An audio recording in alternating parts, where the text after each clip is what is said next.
The afternoon sun blazed over the cracked pavement of a quiet small-town gas station, its heat shimmering in waves that made the air itself seem to tremble. The smell of gasoline, mixed with the faint scent of fried food drifting over from the diner across the road. It should have been just another ordinary day, but what happened next would stay in the memories of everyone who saw it. A woman stood at pump number 4 beside a fading blue minivan that rattled like it was barely holding together. Her name was Marissa Cole, a single mother fighting to keep her world from falling apart. She had no idea that in just a few moments, she'd face cruelty, and then unbelievable kindness. Before we dive deeper, take a second. If you believe in kindness, in second chances, and in the power of people who still do what's right, please like this video, share it with someone who needs hope, and subscribe to Pure Hub Kindness. Your support helps us keep stories like this alive.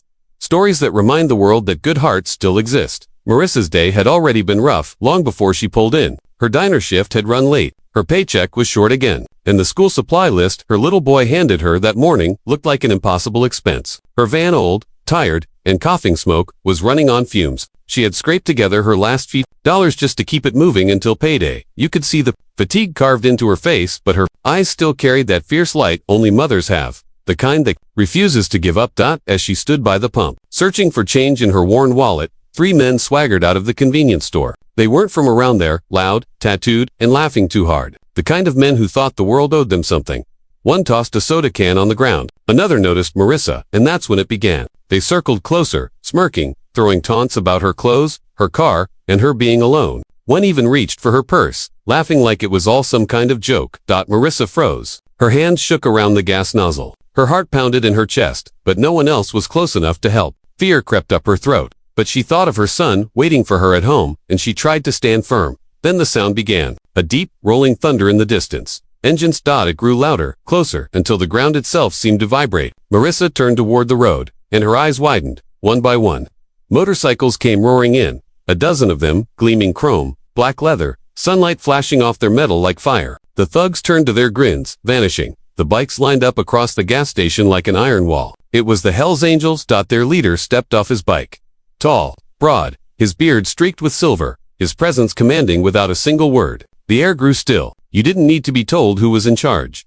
He walked up slowly, his boots echoing against the asphalt. His brothers followed, forming a protective half-circle around Marissa. The thugs tried to talk tough, but their voices cracked. One muttered something about just joking, but the leader's stare cut through them like a blade. He didn't raise his voice. He didn't have to. The silence spoke for him. Leave or regret every second you stay. Within moments, the 3 men backed away, stumbling, scrambling for their car, like frightened children. The screech of tires was the last sound they left behind. Marissa's breath came out in a shaky rush. Her knees almost gave out from the mix of fear and relief. The bikers didn't move right away, they just stood there, keeping her safe until they were sure it was over.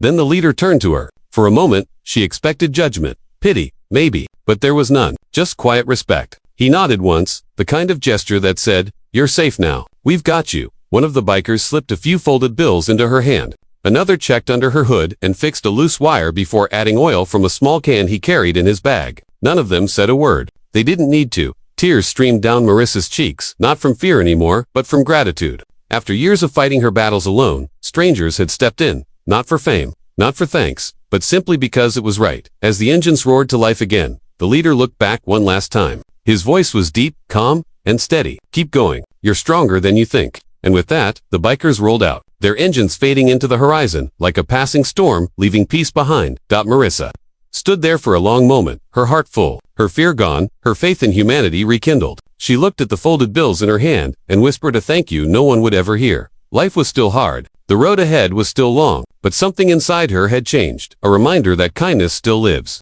even in the unlikeliest of places. If this story touched your heart, don't forget to like, share, and subscribe to Pure Hub Kindness. Together, we can keep spreading real stories that prove, even in a rough world, kindness always finds its way back.